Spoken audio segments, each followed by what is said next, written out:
오늘 하나의 말씀은 요한복음 6장 50절에서 58절 말씀입니다. 함께 읽겠습니다. 이는 하늘에서 내려오는 떡이니 사람으로 하여금 먹고 죽지 아니하게 하는 것이니라. 나는 하늘에서 내려온 살아있는 떡이니 사람이 이 떡을 먹으면 영생하리라. 내가 줄 떡은 곧 세상의 생명을 위한 내 살이니라 하시니라. 그러므로 유대인들이 서로 다투어 이르되 이 사람이 어찌 능히 자기 살을 우리에게 주어 먹게 하겠느냐. 예수께서 이르시되 내가 진실로 진실로 너에게 이르노니 인자의 살을 먹지 아니하고 인자의 피를 마시지 아니하면 너희 속에 생명이 없느니라. 내 살을 먹고 내 피를 마시는 자는 영생을 가졌고 마지막 날에 내가 그를 다시 살리리니 내 살은 참된 양식이요 내 피는 참된 음료로다. 내 살을 먹고 내 피를 마시는 자는 내 안에 거하고 나도 그의 안에 거하나니 살아계신 아버지께서 나를 보내심에 내가 아버지로 말미암아 사는 것 같이 나를 먹는 그 사람도 나로 말미암아 살리라.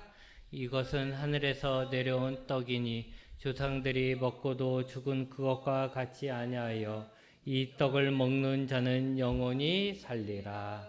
아멘. 내 살을 먹고 내 피를 마셔라. 마치 공포 영화 속의 대사 같고 제목 같습니다. 누군가가 이런 말을 했다면 아마도 정신병원에 보낼 것입니다만 놀랍게도 이 말은 예수님이 하신 말씀입니다. 예수님은 왜 이런 끔찍한 말씀을 하셨고 무슨 뜻인지 그리고 우리는 그럼 어떻게 해야 하는가가 오늘 말씀의 주제입니다. 예수님께서 이런 말씀을 하신 과정을 먼저 이해해야 할 것입니다. 우리가 잘 아는 오병이어의 기적이 있었습니다. 배고픈 자 5,000명을 보리떡 5개와 물고기 2마리로 예수님께서 다 배불리 먹이셨고 남기까지 했습니다. 그때 그 기적을 체험한 배부른 자들이 예수님을 왕으로 삼으려고 했습니다. 예수님은 그들을 피해 밤중에 바다를 건너가셨지만 그들은 아침에 예수님을 찾아 배를 타고 쫓아왔습니다. 예수님을 따라온 그들이 반갑지 않았습니다. 왜냐하면 그들이 예수님을 따라오고 예수님을 왕으로 삼으려고 하는 것은 단지 예수님이 주신 떡을 먹고 배가 불렀기 때문에 그렇습니다. 그들에게 중요한 것은 자신이 배고프지 않는 것이죠. 그때 예수님은 그들에게 썩을 양식을 위하여 일하지 말고 영생하는 양식을 위하여 일하라 하시면서 영생하는 양식에 대해서 말씀하십니다. 그러니까 사람들은 그 영생하는 양식에 관심을 보였죠. 여러분, 생명을 늘려주는 음식이 있다면, 죽지 않게 해주는 음식이 있다면 모든 사람들이 다 관심을 갖지 않겠습니까? 그들은 잔뜩 기대하면서 생명을 주는 하나님의 떡을 항상 자신에게 달라고, 우리에게 그 떡을 주세요라고 이야기했습니다. 사람들은 예수님이 주실 뭔가를 기대하며 기뻐했을 것입니다. 어제 먹었던 오병이의 기적처럼 나눠도 계속 생기는 떡을 바랬을지도 모르겠고, 아무리 퍼내도 마르지 않는 우물처럼 계속 떡이 나오는 어떤 신비한 광주리를 상상했을는지도 모릅니다. 잔뜩 기대하며 만나처럼 하늘에서 내려올 떡을 달라고 요구하는 사람들에게 예수님은 내가 그 생명의 떡이다 라고 하셨습니다. 사람들은 순간 멍해진 것입니다. 아니, 엘리야가 하나님께 기도해서 비를 내린 것처럼, 또 모세가 하나님께 기도해서 만나를 내린 것처럼 예수님께서 하나님께 기도해서 하늘에서 뭔가가 내려올 것을 기대했는데 예수님 자신이 그 떡이라고 하시니 이해가 안 되는 것이죠. 사람들은 수군거립니다. 예수님의 부모를 알고 있는데 예수가 하늘에서 내려왔다니 이해가 안 되는 것이죠. 또 가장 큰 문제는 오늘 말씀의 제목입니다. 예수님은 자신이 하늘에서 내려온 생명의 떡이라고 하실 뿐만 아니라 내가 떡이니까 내 살을 먹고 내 피를 마시라고 합니다. 예수님이 말씀하셨습니다. 인자의 살을 먹지 아니하고 인자의 피를 마시지 않으면 너희 속에 생명이 없다. 내 살을 먹고 내 피를 마시는 자는 영생을 가졌고 마지막 나라에 내가 그를 다시 살리라. 내 살은 참된 양식이요 내 피는 참된 음료다. 내 살을 먹고 내 피를 마시는 자는 내 안에 거하고 나도 그의 안에 거한다. 나를 먹는 그 사람은 나로 말미암아 살리라. 예수님은 양식을 원하는 자들에게 영원히 살 수 있는 양식을 가르쳐 주셨습니다. 그 양식은 바로 예수님 자신입니다. 예수님은 배고픈 그들에게, 영생하기 원하는 자들에게 예수님이 만들어낸 무언가를 주는 것이 아니라 자기 자신을 주신 것입니다. 그리고 마치 그들에게 너희가 사는 방법은 이 방법밖에 없다라는 듯 내 살을 먹고 마시라고, 내 피를 마시라고 말씀하십니다. 여러분, 어떻게 살을 주고 피를 주겠느냐? 어떻게 우리가 그것을 먹냐? 우리가 식인종이냐? 이것이 무슨 뜻인가 하는 것은 지금은 중요하지 않습니다. 지금 우리에게 중요한 것은 예수님의 단호하고 간절한 외침입니다. 내 살을 먹고 내 피를 마셔라. 그래야만 산다. 그렇지 않으면 너희 속에 생명이 없다. 어서 내 살을 먹고 내 피를 마셔서 영원히 살아라. 아무리 산에 진미가 쌓여 있어도 그것을 먹지 않으면 우리는 굶어 죽습니다. 보기만 해도 배부른다고 하는데 정말 보기만 하면 굶어 죽습니다. 우리가 사는 방법은 얼마나 많은 음식을 보았는가, 얼마나 많은 음식에 대한 정보를 가지고 있는가가 아닙니다. 그런 거 다 알아도 먹지 않으면 죽습니다. 내가 살려면 우리는 먹어야만 합니다. 여러분, 예수님이 진짜로 생명의 떡이라면 예수님이 말씀하신 것처럼 생명을 얻기 위해서 예수님을 먹어야 합니다. 예수님을 먹지 않으면 생명의 떡으로부터 생명을 받을 수가 없는 것입니다. 그렇다면 예수님이 과연 그분의 살과 피를 우리에게 내어주셨을까? 이제 우리는 골고다 언덕으로 갑니다. 거기엔 십자가에 매달리신 예수님이 계십니다. 예수님은 거기에서 진짜로 자신의 살을 찢었고 자신의 피를 흘렸습니다. 왜 예수님은 거기에서 살을 찢고 피를 흘리며 죽었을까요? 예수님이 십자가에 매달리신 것을 로마서에서는 화목제물이라고 표현을 했습니다. 로마서 3장 25절에 이 예수를 하나님이 그의 피로써 믿음으로 말미암는 화목제물로 세우셨으니라고 하셨습니다.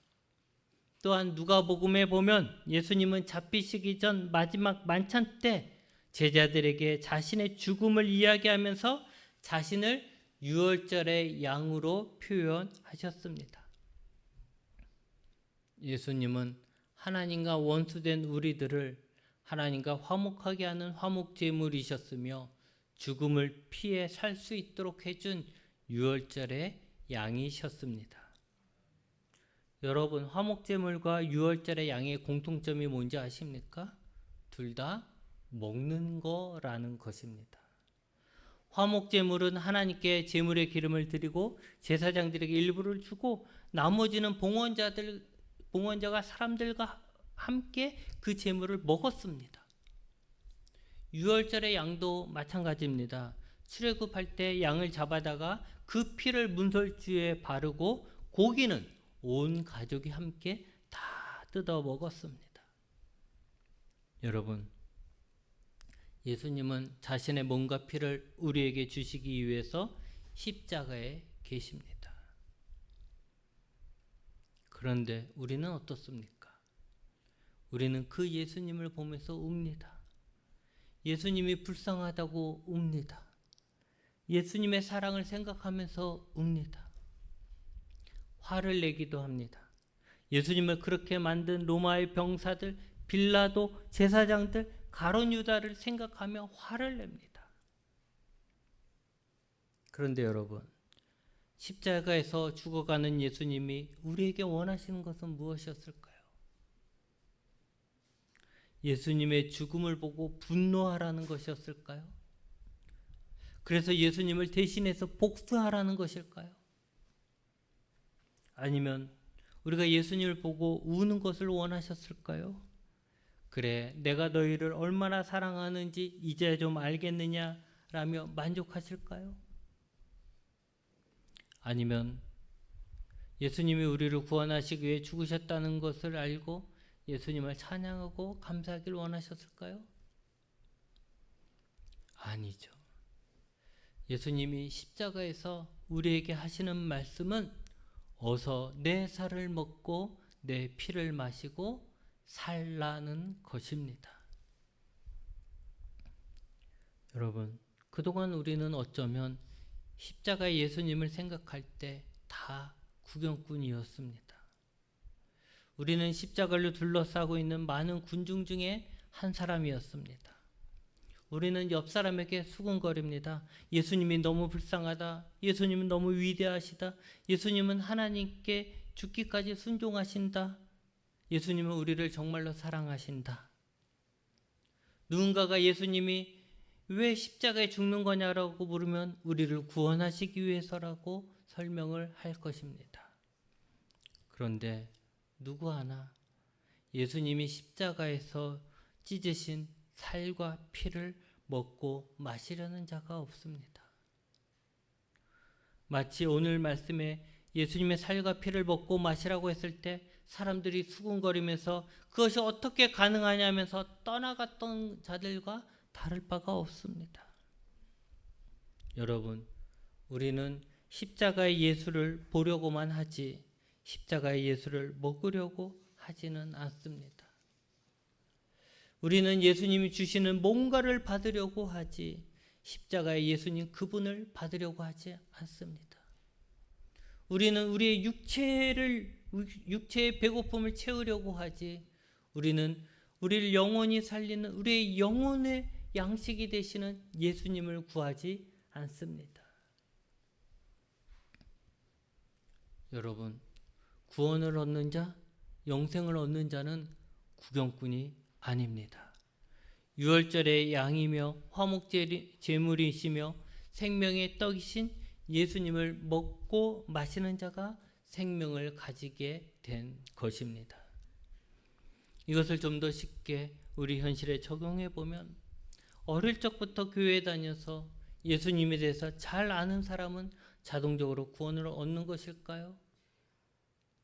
예수님이 구원자라는 것을 잘 아는 사람은 구원을 얻는 것일까요? 예수님을 멋지게 그릴 수 있는 사람, 성경을 다 외우는 사람이 구원을 얻는 것일까요? 우리나라의 교회가 7만 개가 넘는다고 합니다.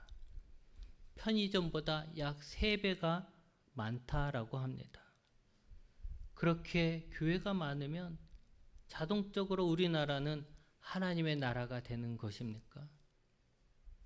우리 교회 목사님이 훌륭하고 우리 교회가 좋은 일 많이 하면 그 교회에 속한 나는 자동적으로 구원을 받는 것입니까? 내가 여러 사람들과 함께 하나님께 예배드리고 있다고 해서 내 옆에 김 집사도 구원받았다고 하니 나도 구원받는 것입니까? 내 아버지가 목사이고 장로이면 나는 구원을 받는 것입니까? 여러분, 우리는 예수님이 우리를 구원하시기 위해서 십자가에서 자신을 우리에게 주셨다는 것을 잘 알고 있습니다. 그러나 예수님이 우리에게 자신을 주셨다고 해서 우리가 구원을 얻는 것이 아닙니다. 내가 그 예수님을 먹어야 합니다. 먹어야 한다는 표현이 많이 부담스러울 수도 있습니다. 그런데 예수님은 굳이 그 표현을 쓰셨습니다. 물론 우리가 진짜로 예수님의 살과 피를 먹는다는 것 아니죠. 그럴 수도 없죠. 그러나 먹는다는 표현이 어쩌면 가장 잘 표현한 것일 수도 있습니다. 여러분, 먹는다는 것은 무엇입니까? 양식이라는 것이죠. 진짜 내 것은 내가 먹는 것만 내 것이 되는 것이죠. 그리고 내가 먹는 것이 나를 만드는 것입니다. 여러분, 아무리 맛있는 음식이 내 앞에 있어도 그게 다 내 겁니까? 아니죠. 내가 먹는 것만 내 것이 되는 것입니다. 만병통치약이 내 앞에 있어도 내가 먹지 않으면 나의 병은 고칠 수가 없습니다. 먹어야 내 거가 되는 것입니다. 예수님께서 온 인류를 구원하시기에 이 땅에 오셨지만, 예수님은 온 인류를 구원하실 수 있는 분이지만, 내가 예수님을 영접하지 않으면 나에겐 그 구원은 아무런 소용이 없는 것입니다. 여러분, 십자가의 예수님을 보며 아무리 울고불고 해도 구경꾼에게는 아무런 소용이 없습니다. 십자가의 예수님을 나의 주님으로 잡아야 합니다. 표현이 좀 그렇지만 예수님을 내 것으로 만들어야 합니다. 내 옆에 사람이 믿는 예수님이 아니라 내가 믿는 예수님이 되어야 하는 것입니다. 내 옆에 사람이 이야기하는 예수가 아니라 내가 경험하고 내가 얘기할 수 있는 예수가 되어야 하는 것입니다. 그리고 예수님을 먹고 마신다는 것을 56절에 이렇게 말씀하셨습니다. 내가 예수님 안에 거하는 것이고 예수님이 나의 안에 거하는 것이다. 우리가 음식을 먹으면요, 그것은 우리 안에서 소화가 되어서 우리의 뼈가 되고 살이 되고 피가 됩니다. 우리에게 힘이 됩니다. 우리가 오늘 살아갈 수 있는 그 힘이 우리가 먹는 것에서 오는 것이지요. 그리고 그것이 우리를 만들어갑니다. 어렸을 때 잘 먹은 애들은 쑥쑥쑥 잘 커가죠. 그러나 어렸을 때 잘 못 먹으면 잘 크지 못하는 거예요. 우리가 무엇을 먹느냐에 따라서 우리가 커가는 게 다른 것처럼 먹는 게 우리를 만드는 거죠. 우리가 예수님을 먹고 마신다는 것은 우리 안에 예수님이 거하고 우리가 예수님을 닮아가는 것입니다. 성경에서 우리를 말하길 그리스도인이다, 그리스도의 편지다, 그리스도의 향기다, 그리스도의 몸이라고 합니다. 그런데 지금 우리가 그 말들을 감당할 수 있습니까? 지금이라도 우리는 예수님을 구경하는 구경꾼에서, 예수님을 설명하는 교사에서 만족하지 말고 예수님을 날마다 먹고 마셔야 합니다. 우리가 오늘 교회에 나왔다고, 주일을 지켰다고 만족할 것이 아니라 오늘 내가 예수님을 먹고 마셔야 하는 것입니다. 오늘 예수님을 만나고 예수님을 예배하고 예수님의 말씀을 듣고 예수님을 배워야 합니다. 마치 마늘을 먹으면 마늘 냄새가 나듯 예수님을 먹고 예수님의 냄새가 진하게 나야 하는 것입니다. 그래야 산다라는 것이에요. 최소한 오늘 우리의 입에는 찬양이 계속해서 나와야 하고 우리의 귀에는 예수님의 말씀이 맴돌아야 하고 우리 마음에는 계속해서 결단이나 회개가, 기도가 나와야 합니다. 그렇게 날마다 매주마다 예수님을 먹고 내 걸로 소화시켜서 어느 날 내 눈이 예수님을 닮아 예수님이 바라보시는 것을 함께 바라보게 돼야 합니다. 내 입이 예수님을 닮아 예수님의 말씀이 나와야 합니다. 내 손이 예수님을 닮아 예수님이 행하신 일을 해야 합니다. 내 발이 예수님을 닮아 예수님이 가실 만한 곳을 따라가야 합니다. 여러분, 우리는 더 이상 예수님의 구경꾼 주변인이 되어서는 안 됩니다. 우리는 다른 어떤 것을 구할 필요가 없습니다. 우리가 구해야 하는 것, 우리가 내 것으로 만들어야만 하는 것, 내가 먹고 소화시켜야 할 것은 오직 예수님 한 분뿐입니다. 오늘 성찬식을 하는데 성찬식은 이 예수님의 살과 피를 상징하는 떡과 포도주를 먹고 마심으로써 예수님이 내 안에 산다는 것을, 나는 예수님의 것이라는 것을 다시 한번 각성하는 기회입니다. 예수님이 내 안에 거하고 내가 예수님 안에 거하는 삶, 예수님이 나의 양식이 되어서 나의 허기를 채우고 나에게 생명을 불어넣어주고 내 인생을 만들어가고 결국 예수님을 나타내는 삶, 그것은 오늘도 예수님을 먹고 마실 때 가능한 일입니다. 바라기는 우리 모두가 예수님을 날마다 먹고 마심으로 내 것으로 만들어서 예수님 안에 거하고 예수님이 우리 안에 거하시길 축복합니다. 기도하시겠습니다.